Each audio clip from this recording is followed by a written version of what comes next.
the second and final part of my 3D printed Longclaw sword from Game of Thrones. In the last video I 3D printed and assembled this, and in this video I'm going to finish it off. So it's going to be a lot of sanding, some filling and some painting. So we'll start off with some sanding, shall we? I would sand this outside, but it's much too cold to be doing that. So I'm going to do it indoors. I'm going to try and get as little dust all over the place as I can. That's why I've got my sword on top of this thing here to try and keep all my dust contained. And I'm going to be using this stuff.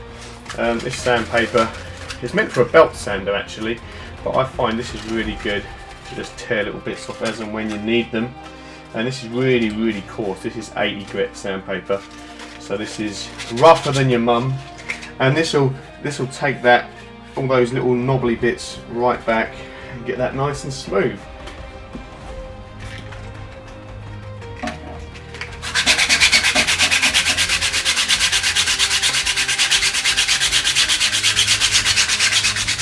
The good thing about this plastic being so shiny is you can tell which bits you've sanded and which bits you haven't, and which bits you've kind of missed out a bit. So this bit here, for example, need to pay a little bit more attention to that, so give that a little go over.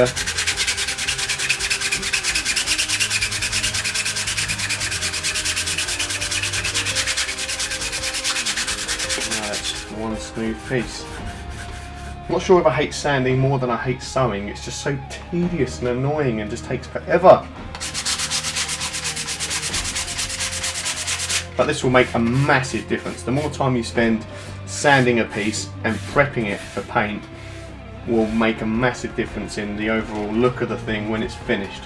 If I do a half-assed job doing this and keep all these little lumps and bumps in here, then they're still going to be there when I paint it, and this won't look like a nice smooth metal blade. It'll look like a bunch of pieces that have been glued together, which is what it is, and you don't want that. You want it to look like an actual sword. So I've got to spend time sanding this so that later I get the desired effect of, oh wow, that's a real sword, then actually it's not, it's a piece of plastic.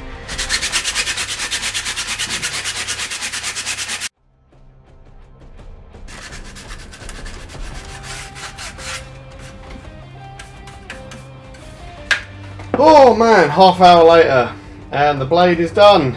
Onto the handle. Oh, now the blade's all finished. Finally, it took freaking ages, but it's now a lot smoother than it was. It actually looks like it's one piece rather than lots of little pieces. So onto the handle. So I'm going to do the same thing using my sandpaper. I'm not going to be able to get into every little detail of this wolf's head here, but so long as I can get out the majority of the lines from the separate layers where it's printed, then I'll be happy with that. So I'm going to start off with the cross guard and work my way down using the same really rough sandpaper.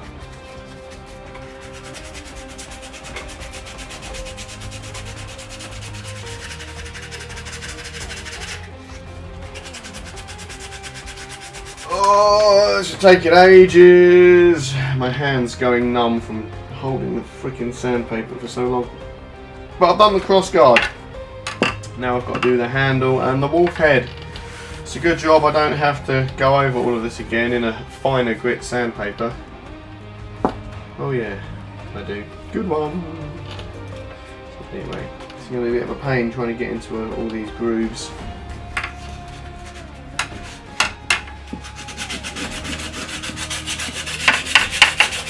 And we're going to get into those little grooves there.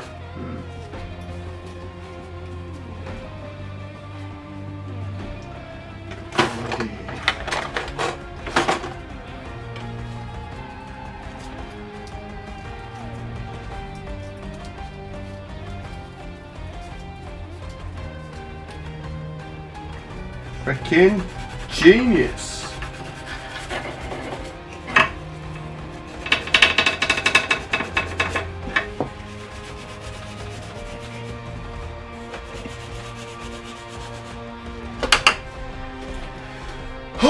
Just the wolf head to go. This is taking forever. But it'll be worth it, so I'm going to persist. Now, is this necessary? Yes. Why? Well, if you try and paint this without sanding it, the paint will be more liable to chip away. So you sand it, it makes it easier for the primer to bond to the surface. Those teeny tiny little scratches you do, the primer fills them up. It sticks a lot better. If you don't do that, then it'll just all chip away if it takes a knock or something. Which hopefully it won't do, because it's going to be a display piece, but it'll give it a better finish as well if it's nice and smooth.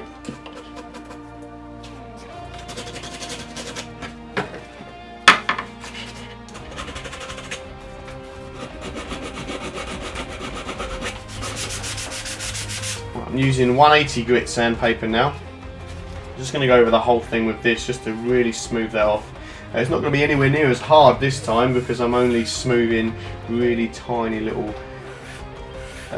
grooves left by this sandpaper rather than the deep ridges left by the 3D printer. So this shouldn't take any time at all, really. So like that big piece there, done. On to the next piece.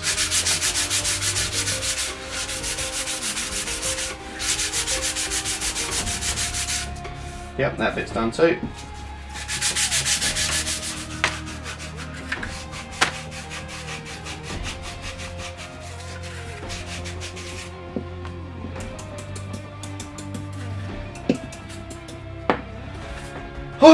About 2 hours later, it is finally all sanded, and now it is actually ready for some paint. So I'm going to get that out of the way, and before I get the paint out, I'm going to chuck away these little scraps of sandpaper that are no good. These ones have still got a bit of life left in them, so I'm going to put them back where they live.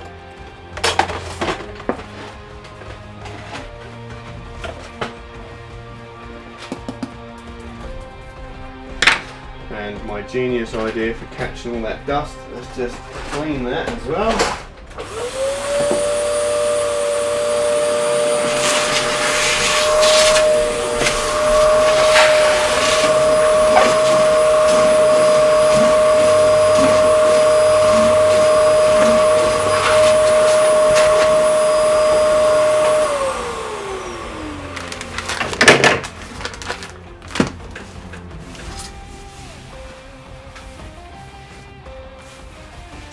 Ta-da! It's clean. Just in case there's any dust on my table, use a baby wipe that's wet and the dust will stick to that. Nicely. Nice and clean. Right, let's go outside. Just getting all the dust off. And now I'm going to spray that with some grey primer.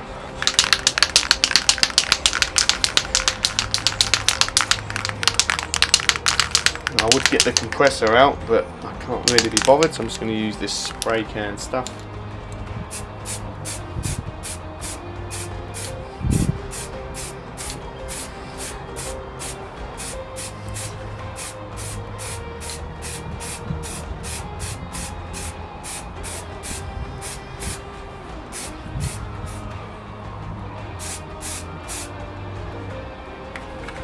There we go, I'm going to leave that to dry. Should be dry enough to put another coat of primer on that in about 20 minutes. Right, so a couple of coats of primer later, and it's all turned out pretty well, apart from where these bits join on here. You can still see the line where I had to cut those off for printing. So that's the only bit I really want to fix. So I'm going to use some body filler on that. Now a lot of you Americans use something called Bondo, and you can't really get that over here because I think that's the brand name. What I've got from Halfords is this stuff here, Isopon P38, and this is just car body filler. This cost about 10 quid I think, and this is a massive tub. This is way more than enough for doing this. So I've got a scrap piece of cardboard I'm going to put there. Open this up. We really want to do this in a ventilated area because this stuff gives off some nasty fumes.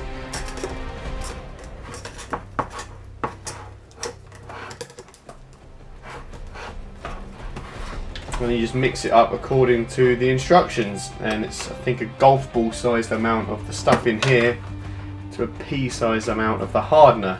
Now a golf ball sized amount would be way too much for what I want to do on here. I'm going to need like a marble sized amount plus a teeny weeny little bit of this stuff. So just scoop some of this out.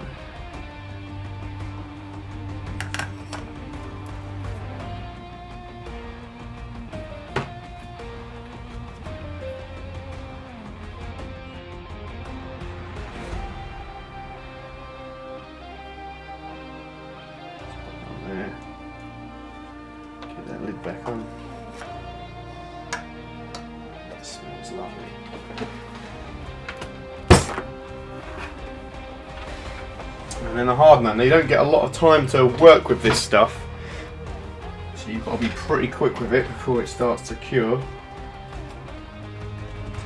This enough. Let's mix those together.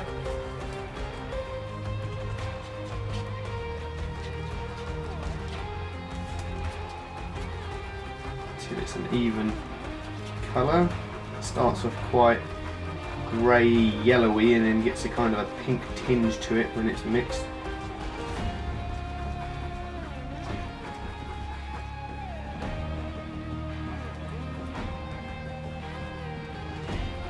For something as small as this, I'm not going to use an actual plastic squeegee because it's much too big.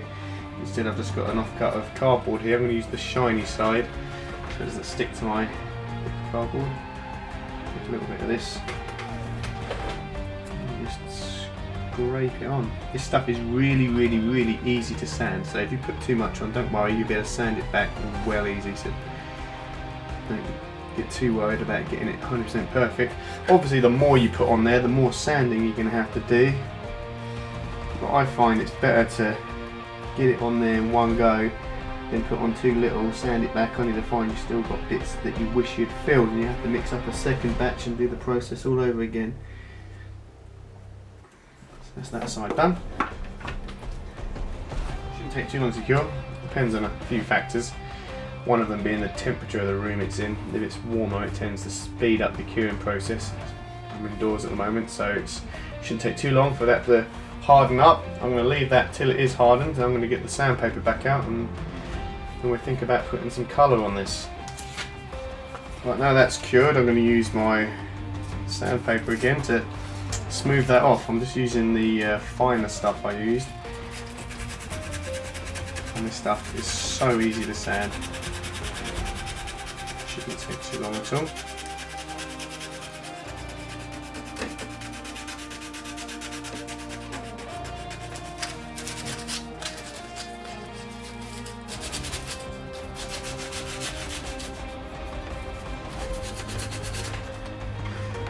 Right, and those bits are now sanded smooth, so it should look like one piece once that's got some primer on it, which I'm going to go outside and do now.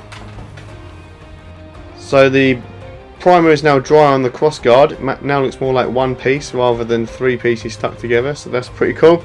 Now I'm going to paint this. I'm doing this indoors as it is now come over all overcast outside. I don't want to risk it raining on this while the paint's still wet, so I'm doing this over a big cardboard box to hopefully catch any overspray. I'm going to start off with this centre bit here, so it's going to be black, and once that's dry I'll mask that off and then do the wolf's head white and this crossguard silver. So I'm just using spray paint again from Halford's. This is a matte black, but I'm probably going to put lacquer over the whole thing, which will give this a bit of a sheen when I'm finished.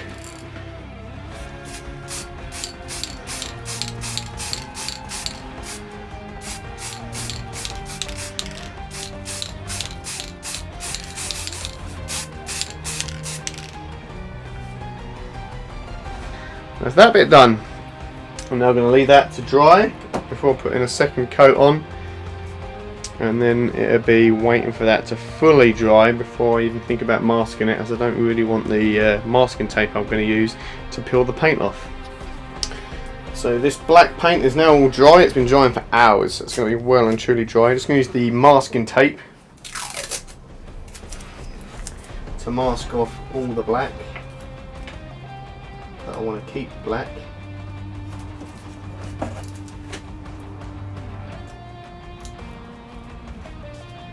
This is one of the tedious jobs, masking off the bits you don't want to get paint on. It's an important job, and it's like with the sanding, the more you take your time doing this, the more you're going to benefit from it in the long run.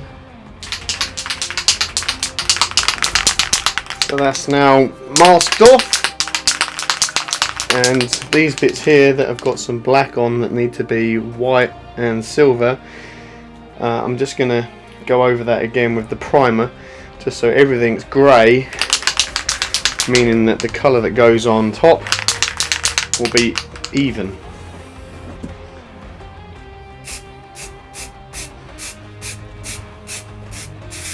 Boom.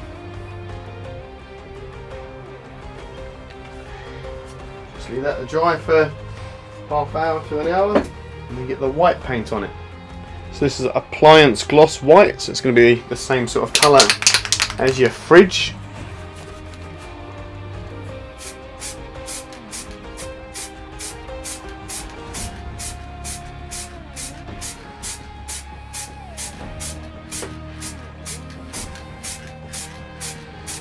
Just wrap some paper around that white head so I don't get any silver overspray on it.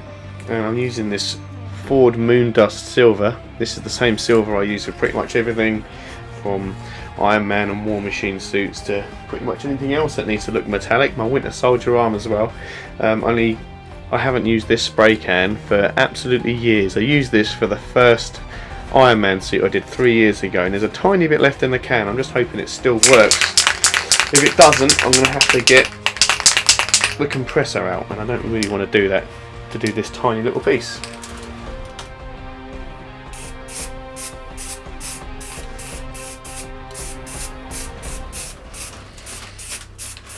Right, and that's that all metal looking now. Just got to wait for that to dry, and then we are nearly done.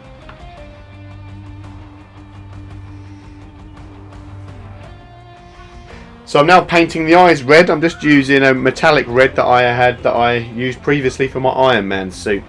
Just using a small paintbrush to get into the eyes of the wolf's head.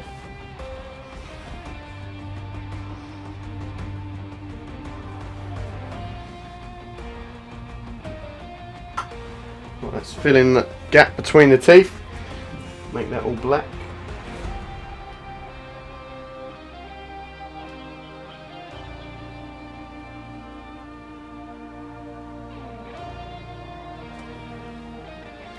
Done.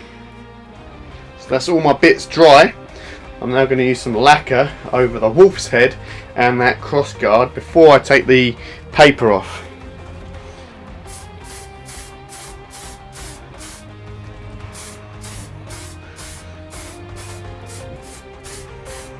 Now I'm not taking the paper off yet because I'm not sure whether I want the handle to be really shiny or still a matte black. So if I keep the paper on there, lacquer these, and then I can peel the paper off when this is dry, and if I'm happy with it, then cool. If I want it shiny, I can then lacquer the handle. So the lacquer is now all dry, and now comes one of my favourite parts, and that is peeling off all the masking tape, because it really starts to come together visually when you do that. It's awesome. It's kind of like Christmas. I'm wrapping a little Christmas present here. It's so cool.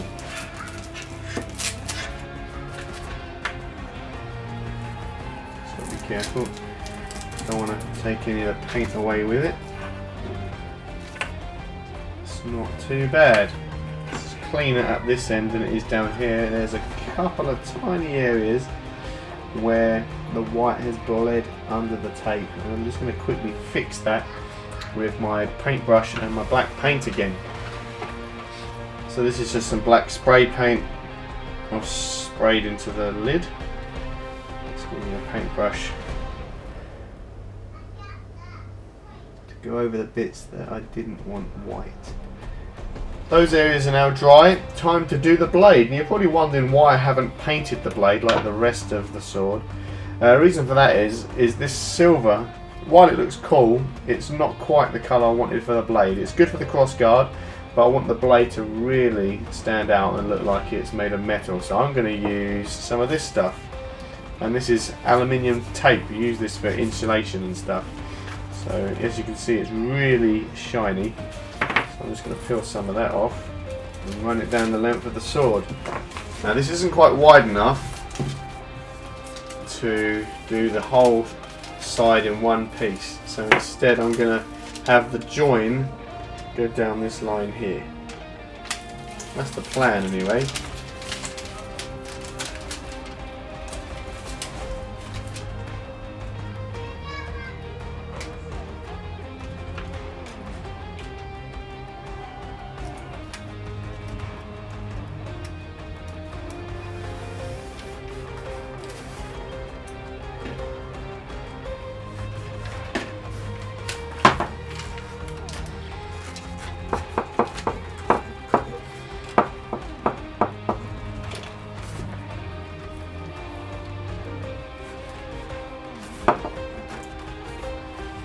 looking too bad.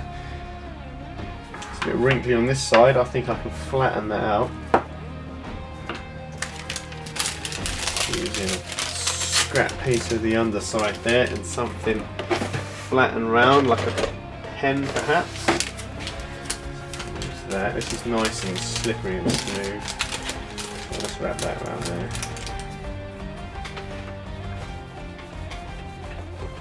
Look at that, it's like magic. See that? How bad that looks? Boom!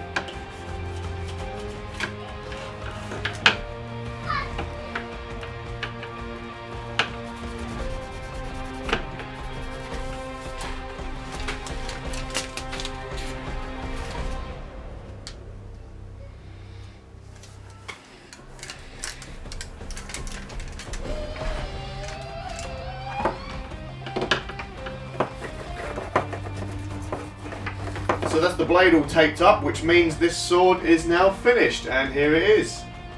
Turned out pretty cool.